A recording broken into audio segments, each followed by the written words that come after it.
Hello everyone. आज के इस लेक्चर में हम 10th क्लास का अपना नया टॉपिक शुरू करेंगे जिसका नाम रहेगा पादपों में समन्वय।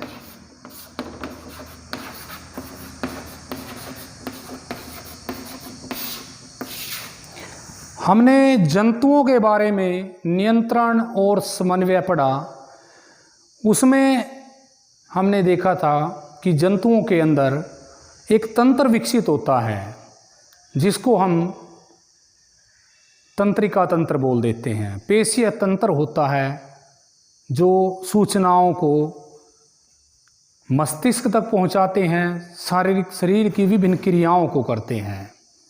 तो क्या उसी प्रकार का कोई तंत्र, तंत्रिका तंत्र बोलें या पेशीय तंत्र कहें, क्या पेड़ पौधों के अंदर पादपों में भी पाया जाता है?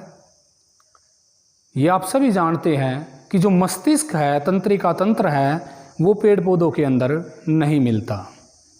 इनके अंदर जो समन्वय का केंद्र रहता है, विभिन्न प्रकार की जो गतिविधियां होती हैं वो विभिन्न रासायनिक पदार्थों द्वारा नियंत्रित होती हैं। हम देखते हैं, छुई मुई के पौधे का उदाहरण देते हैं कि जब उसको छुआ जाता है तो वो जो पौधा है उसी टाइम मुरझा जाता है। तो जो सूचना है कि हमने जिस भाग को पौधे के छुआ है वो पौधे के अलग अलग भागों तक किस प्रकार जाता है।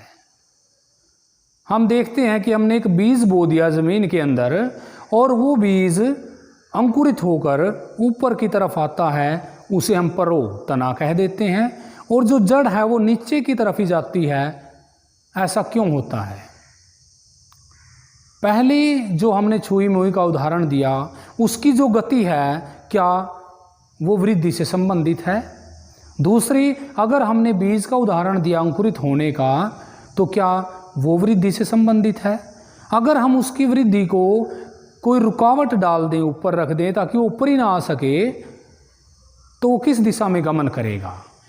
ऐसा क्या होता है पेड़ पौधों के अंदर जिसकी सहायता से पौधे विभिन्न प्रकार की वृद्धि या गतियां करते हैं, और उन गति को हम क्या कहते हैं? अगर हम एक गति की बात करें जो वृद्धि से संबंधित है, जैसे बीज अंकुरित होकर ऊपर की ओर गमन करता है, और दूसरी अगर बात करें जो वृद्धि पर आश्रित ही नहीं है, वृद्धि रहित जो गति है, जैसे छुई मुई का पौधा है कि हमने उसको छुआ वो मुरझा गया, उसमें वृद्धि नहीं हुई, उसमें गति वैसी गति हुई लेकिन वो वृद्धि की गति नहीं है। तो इस आधार पे हम सबसे पहले कहेंगे कि गति में पेड़ पौधों के अंदर एक होती है अनुवर्तन गति और दूसरी होती है अनुकुंचन गति। जो कोई भी क्रिया करता है, कोई भी जीव वृद्धि करता है, कोई भी पेड़ पौधा वृद्धि करेगा, उसमें कोई ना कोई कारक अहम भूमिका निभाता है। अब वो कारक, उसे हम अगर वैज्ञानिक रूप से बोलें तो वो उद्दीपन कहलाता है।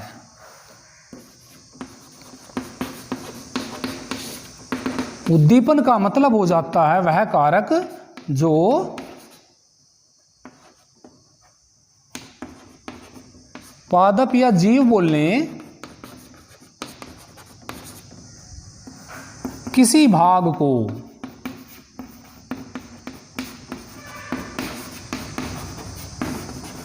क्रिया के लिए प्रेरित करता है। उसे हम उद्दीपन बोल देंगे। अभी हमने उदाहरण दिया कि जैसे छुई मुई की तरफ हाथ किया और जैसे ही टच हुआ पौधा मुरझा गया, तो वहाँ भी एक उद्दीपन है। लेकिन सूचनाएं वहाँ तक गई कैसे जब ना पेशियां हैं ना तंत्रिकाएं हैं, ना ही कोई ऐसा है कि प्रोटीन का संश्लेषण हुआ कि जो सूचनाओं का जो केंद्र रहेगा, जो गुणसूत्र रहेंगे, उनको राइबोसोम की बात करें, उनको बनाने में सहयोग करें। राइबोसोम के द्वारा वो बनते हैं। लेकिन क्या ऐसी कोई प्रोटीन का संश्लेषण पेड़ पौधों के अंदर भी होता है जो उद्दीपन को या उस कारक को या उस सूचनाओं को लेकर जाते हैं? तो ऐसी गतियों को हम क्या कहेंगे? जैसे सूरजमुखी के पौधे की बात करें, फूल उभरता है और सूर्य की तरफ गमन कर लेता है, बीज को जमीन में बोते हैं, तना ऊपर की ओर ही चला आता है। तो वो कारक हैं जिनको हम उद्दीपन कहते हैं, जो उसको गति करने के लिए, क्रिया करने के लिए प्रेरित कर रहे हैं। तो ऐसी कोई भी गति जो उद्दीपन के साथ उद्दीपन की दिशा में होती है उसे अनुवर्तन गति कहते हैं। और जिसमें उद्दीपन का रोल नहीं होता वो अनुकुंचन गति हो जाती है। कि जैसे छुई मुई के पौधे की ही बात की कि उसने छुआ एक भाग को और मुरझा गया पौधा, तो उस दूसरे भाग में उद्दीपन की दिशा में किसी प्रकार की कोई गति नहीं हुई, तो ऐसी गति को अनुकुंचन गति बोल देते हैं। तो जो आकार बदलता है वो उस प्रोटीन के प्रभाव से ना कहकर जो जल की मात्रा होती है पौधे के अंदर उसकी मात्रा को कम या ज़्यादा करके उस भाग की आकृति को बदल दिया जाता है। तो ऐसी गति अनुकुंचन गति हो जाएगी। अब पौधे में करते हैं अनुवर्तन गति की बात। तो अनुवर्तन गति में आपने प्रकाश अनुवर्तन पढ़ा, सुना है कि प्रकाश अनुवर्तन भी होता है। प्रकाश के कारण अनुवर्तन, यानी प्रकाश अगर आ रहा है तो सूरजमुखी का जो फूल है वो प्रकाश की ओर मुड़ जाएगा। तो वो ऐसी गति जो प्रकाश की दिशा में हो उसे प्रकाश अनुवर्तन बोल देंगे। गुरुत्वानुवर्तन सुना है, गुरुत्वा अनुवर्तन। गुरुत्व बल सुना है आपने, 9th क्लास में पढ़ा है आपने। प्रकाश के बारे में भी आपने पहले पढ़ा हुआ है। तो प्रकाश जब उद्दीपन का काम करे तो प्रकाश अनुवर्तन, गुरुत्व बल जब उद्दीपन का काम करे तो गुरुत्वानुवर्तन। पौधे की बात करते हैं कि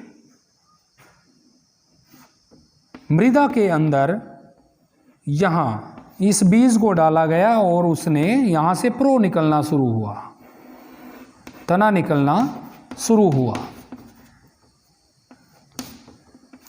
और नीचे की तरफ जड़ जानी शुरू हुई। अब यहाँ हम प्रकाश की बात नहीं कर रहे हैं, हम कह रहे हैं कि गुरुत्व बल की दिशा में अगर गुरुत्व पृथ्वी की तरफ अगर गमन हो रहा है यहाँ नीचे की तरफ, तो वो क्या होगा? गुरुत्वानुवर्तन होगा। तो क्या ये कौन सा अनुवर्तन रहेगा? फिर इसको भी हम गुरुत्वानुवर्तन ही कहेंगे। नाम क्या हो जाएगा कि ऋणात्मक, यानी उस गुरुत्व की दिशा में नीचे की तरफ लगता है बल, वो ऊपर की ओर गमन कर रहा है। ये जिस साइड में गुरुत्व बल कार्य कर रहा है उसी दिशा में अगर गमन करे तो धनात्मक गुरुत्वानुवर्तन हो जाएगा। हम पौधे को देखते हैं कि पौधा लगाया जाता है एक गमले के अंदर, तो जो जड़ है जब प्रकाश उसके ऊपर पड़ता है तो कोई ना कोई पदार्थ, रासायनिक पदार्थ जो होंगे वो पौधे के अंदर इकट्ठे होते हैं, जिसकी वजह से जो पौधा है वो प्रकाश की तरफ अगर मुड़ता है, अगर एक से ऐसी जगह पौधे को रखें कि जहाँ प्रकाश आ रहा है और एक साइड अंधेरा भी है, तो प्रकाश की ओर गमन करने पर, गति करने पर, वृद्धि करने पर पौधे की ऐसी वृद्धि को हम प्रकाश अनुवर्तन बोल देंगे। अभी बात की कि कुछ ना कुछ रासायनिक पदार्थ तो हैं जो इस वृद्धि में सहायक होते हैं। तो उन रासायनिक पदार्थों को हम क्या कहते हैं? कौन कौन से रासायनिक पदार्थ हैं जो पौधे के अंदर उत्पन्न होंगे और किस प्रकार की गति में वो सहायक होंगे? तो ऐसे पदार्थों को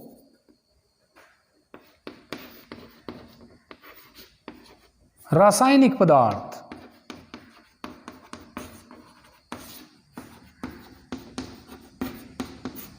जो पौधों में विभिन्न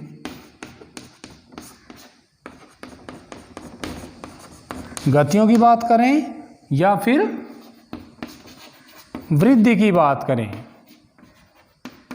को नियंत्रित करते हैं।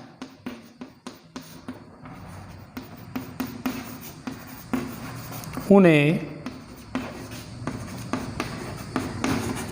हार्मोन कहते हैं।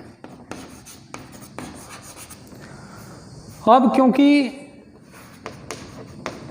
ये जो हार्मोन है, ये जो रासायनिक पदार्थ हैं, हम बात कर रहे हैं सिर्फ पेड़ पौधों की, तो इनको हम क्या बोल देंगे? पादप हार्मोन।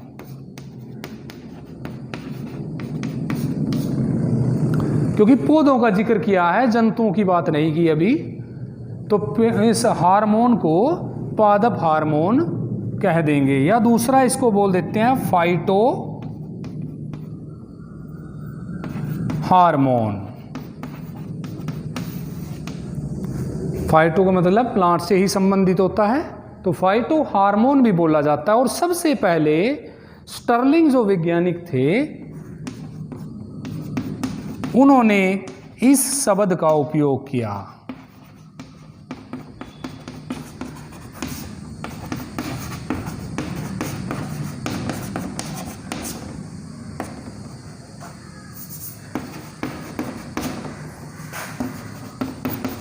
कि फाइटो हार्मोन या पादप हार्मोन क्या होता है। अब आ जाती है कौन कौन से प्रकार हैं फाइटो हार्मोन्स के और मुख्य कार्य क्या होते हैं, कि क्या क्या काम करते हैं। तो पहला जो फाइटो हार्मोन है वो होता है ऑक्सीन।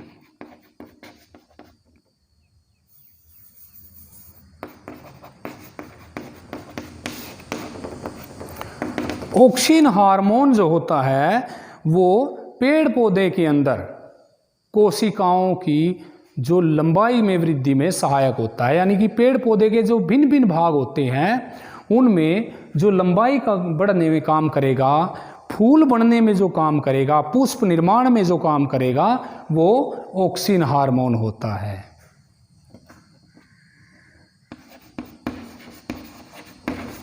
पौधों में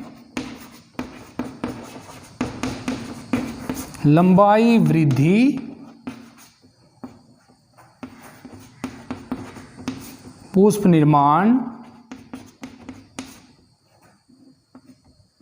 और जो जीर्णता होती है, जीर्णता का मतलब एजिंग जो होती है, जो उम्र बढ़ने के जो लक्षण हैं उनको कम करने का, निलंबन का काम करेगा।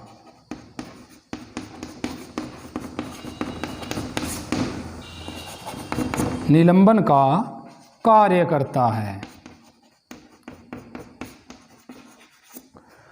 दूसरी बात आती है ऑक्सीन के अलावा और कौन सा हार्मोन होगा। जिब्रेलिन की अगर बात करें,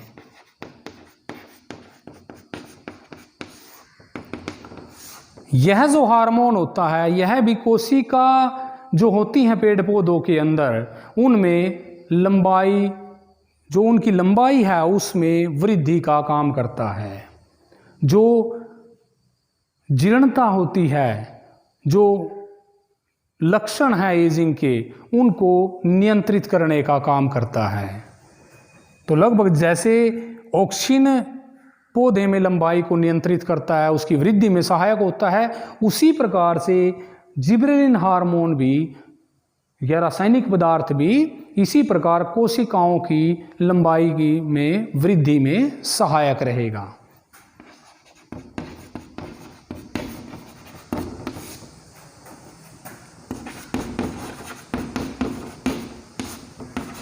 लंबाई में वृद्धि में सहायक होता है।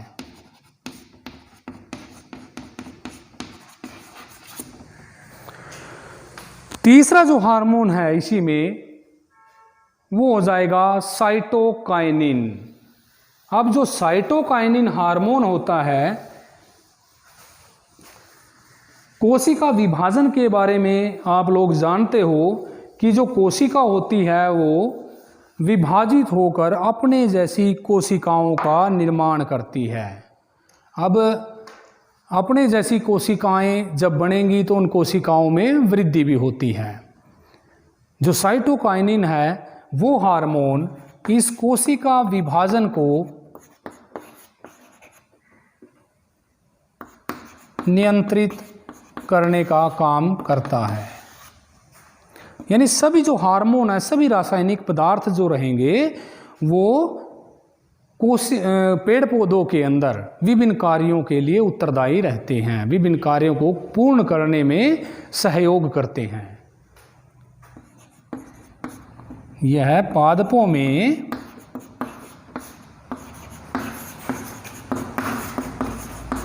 कोशिका विभाजन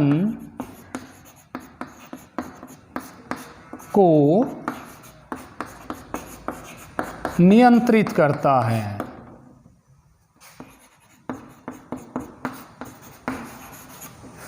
कोशिका विभाजित होती रहती हैं, उसी से फिर आगे उत्तकों के बारे में आपने 9th क्लास में पढ़ा हुआ है कि उत्तक बनते हैं, एक जैसी कोशिकाओं का समूह बनता है। अब वो कोशिकाएं जब बनेंगी, कब बनेंगी? वो जब उनके अंदर विभाजन होगा, और वो विभाजन को नियंत्रित करने का जो पदार्थ, जो रासायनिक पदार्थ, हार्मोन जो बनता है, जिसको साइटोकाइनिन कहते हैं, वो पेड़ पौधों के अंदर ही बनेगा, जिससे नई कोशिकाएं बनती रहेंगी और आगे फिर उत्तक और ऐसे ही अंग और अंगतंत्र बनते चले जाएंगे।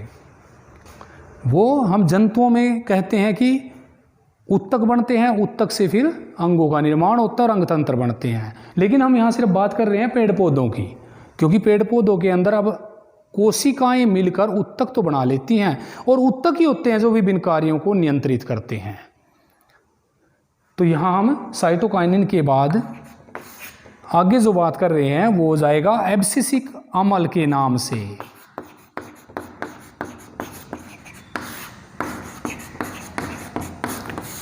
तो ये जो हार्मोन होता है, ये एब्सिसिक अम्ल, ये अम्ल रूप में पाए जाने वाला हार्मोन है। तो ये हार्मोन क्या करेगा? जो पेड़ पौधों के अंदर वृद्धि को संदमन कर देता है, रोक देता है, उसको नियंत्रित करता है। पतझड़ हो जाती है, उसको नियंत्रित करता है, वो पत्ते पीले होकर गिरते हैं, तो वो जो क्रियाएं हैं उनको नियंत्रित करने का काम एब्सिसिक अम्ल करता है। पौधों में वृद्धि, विभिन्न भागों में जो वृद्धि होती है, संदमन करता है। मुख्य सी बात लिख रहे हैं, मुख्य काम बताए जा रहे हैं आपको कि जो हार्मोन है वो क्या क्या काम करते हैं पेड़ पौधों के अंदर। उसके बाद बात करते हैं इथाइलिन। इथाइलिन जो हार्मोन होता है, यह पेड़ पौधों के अंदर गैस रूप में पाया जाता है। अभी हमने बताया कि बाकी हार्मोन में हमने ऐसा कुछ नहीं लिखा कि ये हार्मोन अम्ल है या गैस रूप में है, लेकिन ये जो दो हार्मोन हैं ये अम्लता को प्रदर्शित करता है, जो वृद्धि, विभिन्न भागों की कोशिकाओं की वृद्धि को नियंत्रित करेगा, रोकता है, संदमन कर देता है। इथाइलिन हार्मोन गैस रूप में पाया जाता है। अब जो फल बनते हैं, उन फल को पकाने के लिए जिस हार्मोन की पौधे को ज़रूरत पड़ती है वो इथाइलिन होता है। इसको बाहर भी यूज़ किया जाता है। बाहर का मतलब ये हो जाता है कि फल को तोड़ लिया जाता है और उसको पकाया जाता है। इस जो ये रासायनिक पदार्थ है इथाइलिन जिसे कहेंगे, उसका भी उपयोग उस फल को पकाने में किया जाता है। इसके अलावा और भी जो पदार्थ हैं, जिसको ज़्यादातर हम अपनी भाषा में कह देते हैं कि मसाला चाहिए फल पकाने के लिए, तो उसके अंदर आर्सेनिक और फास्फोरस होता है। अब वो आर्सेनिक और फास्फोरस क्या करेगा? उसकी वजह से एसिटिलीन बन जाता है वायु में।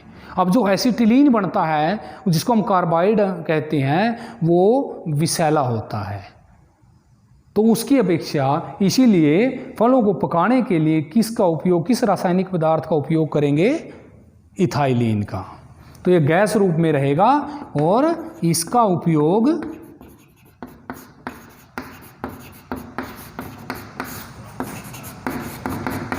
फलों को पकाने में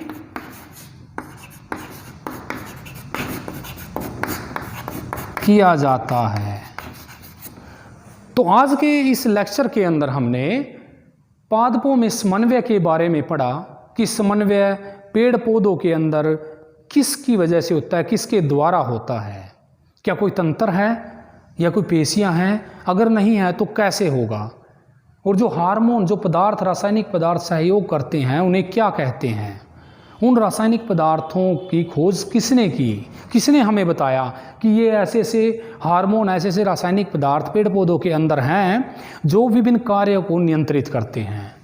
अब जो प्रश्न पेपर में इनसे संबंधित आ जाता है आपके, वो सीधे से पूछ लेते हैं कि उस हार्मोन का नाम बताइए जो पेड़ पौधे में वृद्धि के लिए उत्तरदायी है। उस हार्मोन का नाम बताइए जो कोशिकाओं की लंबाई में वृद्धि करता है, या जो कोशिका विभाजन को नियंत्रित करता है, कोशिका विभाजन के लिए उत्तरदायी होता है, या जो वृद्धि कर रहे हैं विभिन्न भाग, उनका संदमन कौन करता है, उनकी वृद्धि को कौन रोकता है, एजिंग के लिए या जीर्णाण की जो अवस्था है उसको कौन नियंत्रित करता है, कौन सा ऐसा हार्मोन है जो फलों को पकाने में सहयोग करता है, फलों के पकाने में काम आता है, उसको क्या नाम दिया जाता है, कौन सा हार्मोन है जो पेड़ पौधे के अंदर गैस रूप में पाया जाता है। सिर्फ नाम बताने, एक एक लाइन के इनके उपयोग बन जाते हैं, बड़े आराम से बता सकते हैं। तो यहाँ हमने पदार्थों में समन्वय के बारे में पढ़ा। नेक्स्ट लेक्चर में हम जंतुओं में किस प्रकार समन्वय होगा, कौन से हार्मोन उत्पन्न होंगे, किन किन भागों के द्वारा, अंगों के द्वारा वो हार्मोन उत्पन्न होंगे और क्या वो काम करेंगे, उसके बारे में पढ़ेंगे।